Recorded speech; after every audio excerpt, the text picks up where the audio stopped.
Casino time!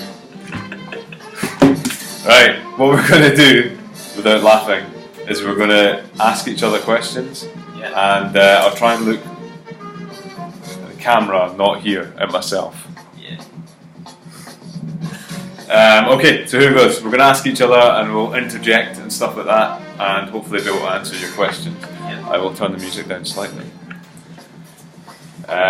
You've got 4, so you go first. I'll move in slightly. We're going to get cozier. Okay. First question I got here. Were any in-class supports given this year? I would say it depends. You might be asking me the question. Okay. But it doesn't matter because we're both going to answer. Yeah. 3 for him, 4 for me, but we're both doing it. Okay, so you go. You started anyway. Yeah. It depends on the students. We will ask if the students really need in-class support. We'll go into your class and support it. But we don't want the students to be too dependent on us. So we will have class observation first before we have the decision with you. Any more points to add? In secondary, in-class support's going to be more likely than any kind of withdrawal or anything like that. And in primary as well, observations. But yeah, you've answered it. It's all done. It's all done. Right, Matt? Okay. Is there going to be EAL support? For me. For you, yeah. Okay. I'll add in, but go. I would say for primary this year, we are already starting to have the pair reading sessions, which will be organized between year 6 and year 4 students.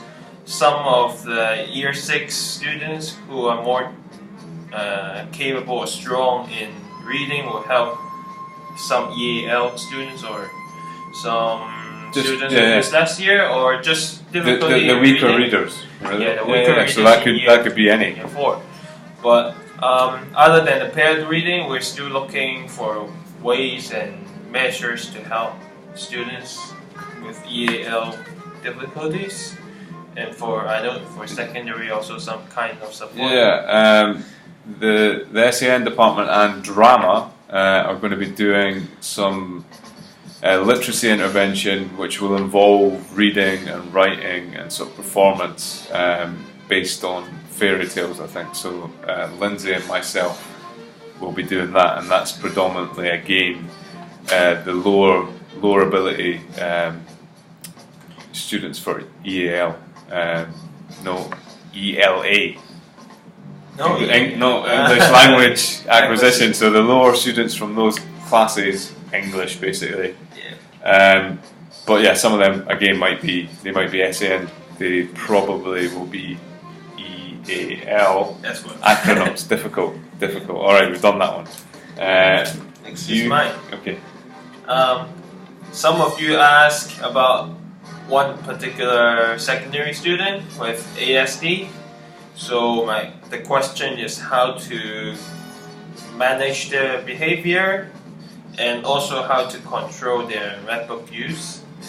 Okay, so specific to ASD, as with any other student, it's about expectations and about setting them right at the start of the year or very quickly into the year. So sort of giving them class rules and sort of what you basically want them to do in lessons and that kind of thing, and having visual cues for them to kind of keep them on track, and then obviously if there's any issues where they're not behaving in class or they're on their MacBook or anything like that, then follow the PC guidelines for behaviour, because SEN kids need to be treated the same as anyone else, really.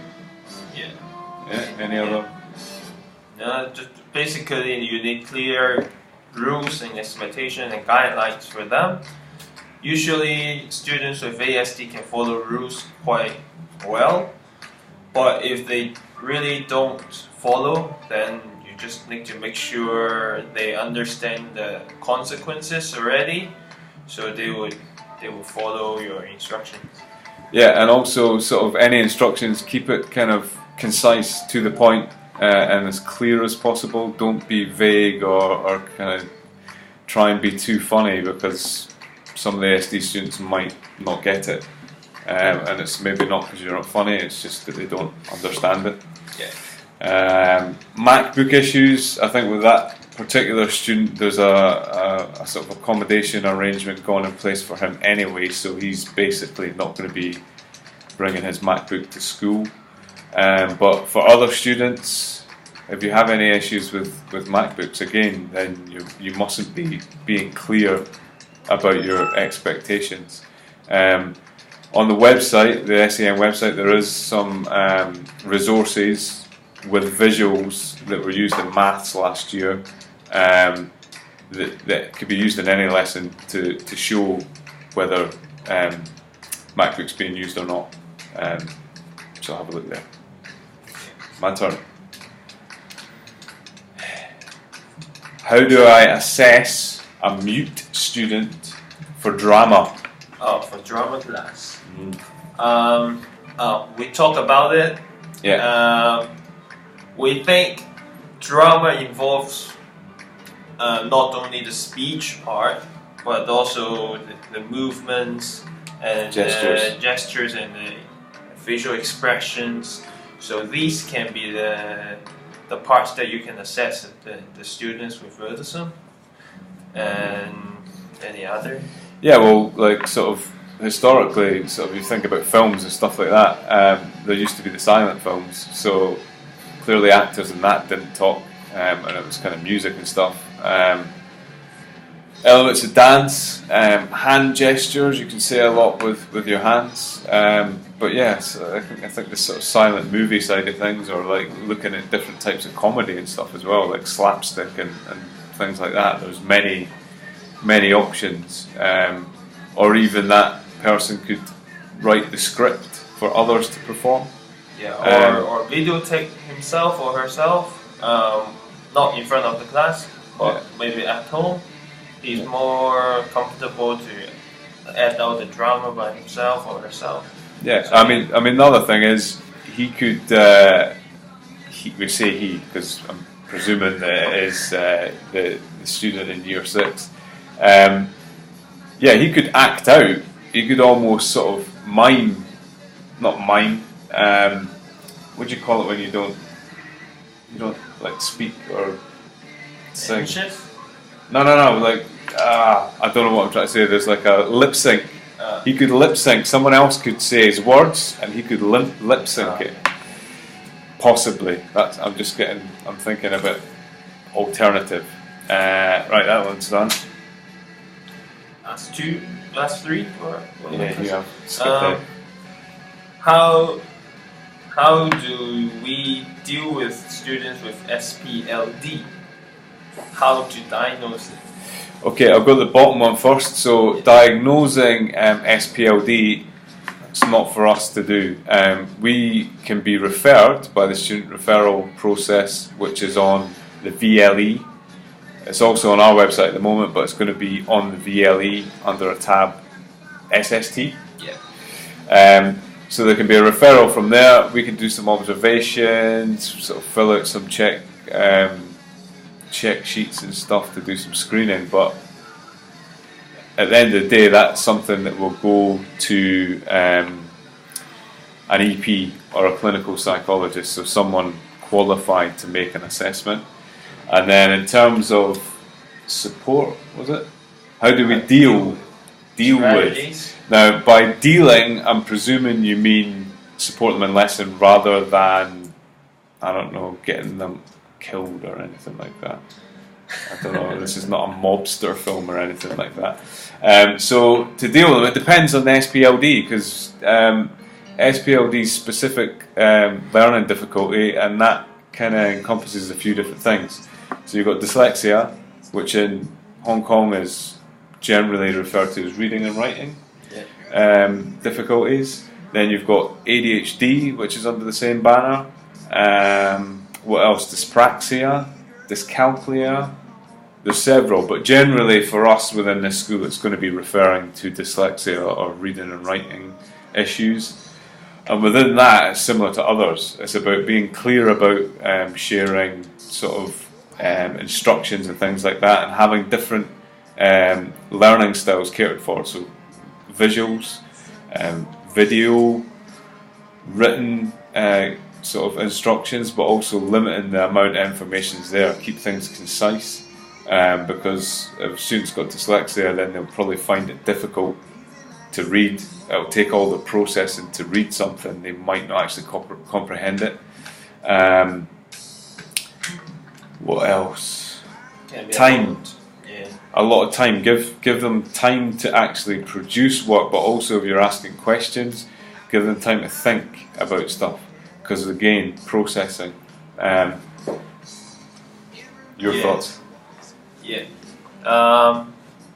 There can be a lot of strategies for them, but basically it's just more support for them to allow them to read and write just like the others do. They may just need more time or some special teaching methods, like they may not absorb that much knowledge as the others do, but they just need maybe some of them may need just a window in the paper for them like to, a reading window. Reading window for them to get rid of all the other stuff around about. And some may need a color filter or overlay for them to read properly. Or photocopying on different color paper as well. What about Chinese read and write issues? For Chinese, in primary, there are lots of resources package, and also a lot of supports going on in lower and upper primary already. They will have different strategies, like they will start learning about the word structure at lower primary, and they will have a lot of different strategies in learning by character, in sentence, and in paragraph. So if you want more strategies, feel free to come to us. Yeah. And us too. Yeah, I mean, basically with SpLD, it very much depends on the student. So you want to kind of cater it towards them. And actually, one of the best things for any SEN students, talk to them and ask them what the difficulties they're having, and try and find out from them what would help them. And check out their one-page profiles as well on the website. Right, last one here. This is a difficult one, that's why I've given it to Sir. How can the SEN student adapt to society without the support from the government, school, and family? I didn't know that said government. That's even more difficult. Without support from anyone? I hope that's not the case here for our students. But I think what we can do, or what the school can do for students with SEN, especially the ones who's already in like year 11 or 12, who's going to graduate and maybe start their career.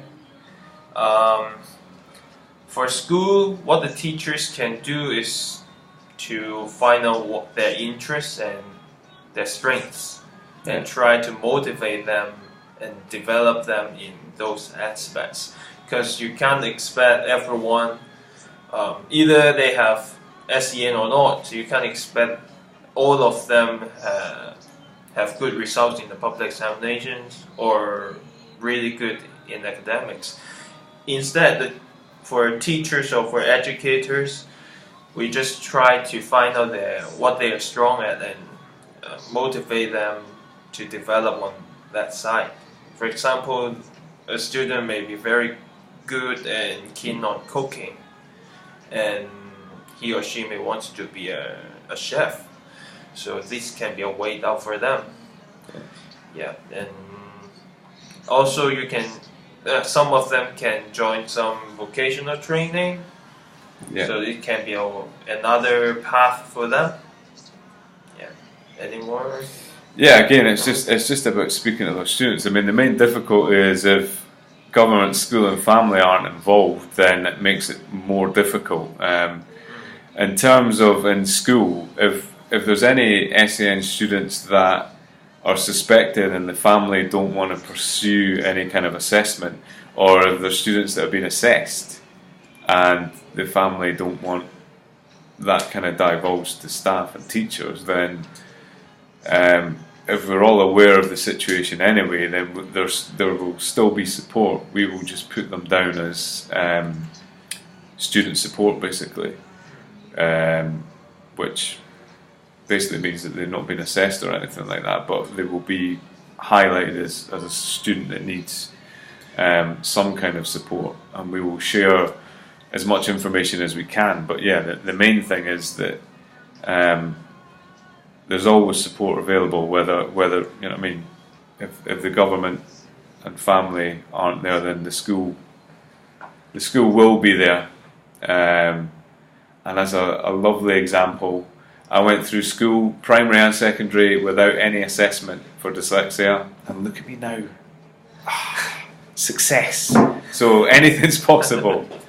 Not as successful as this guy, but I try with what I've got. You know. Last question.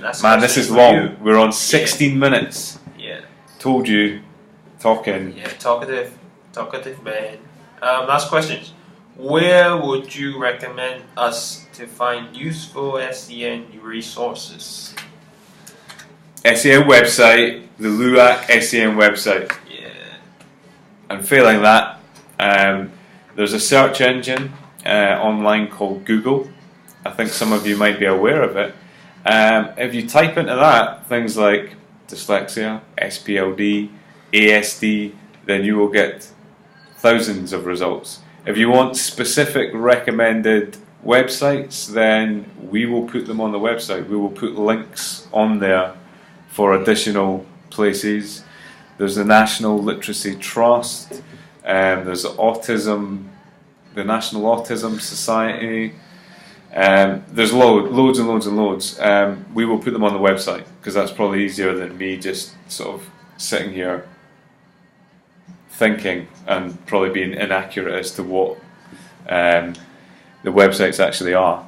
In terms of Hong Kong, there's quite a few in Hong Kong as well, and there is sort of the resource centre from the EDB. Obviously, a lot of the stuff from the EDB is more Cantonese, Chinese based, but there are other things available, so we will pinpoint those on the website.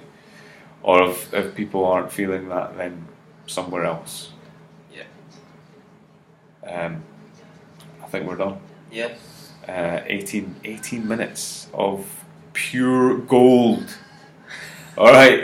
Until the next time. Yeah. There will be a next time, but I think maybe shorter. Yeah. I'm going to stop talking.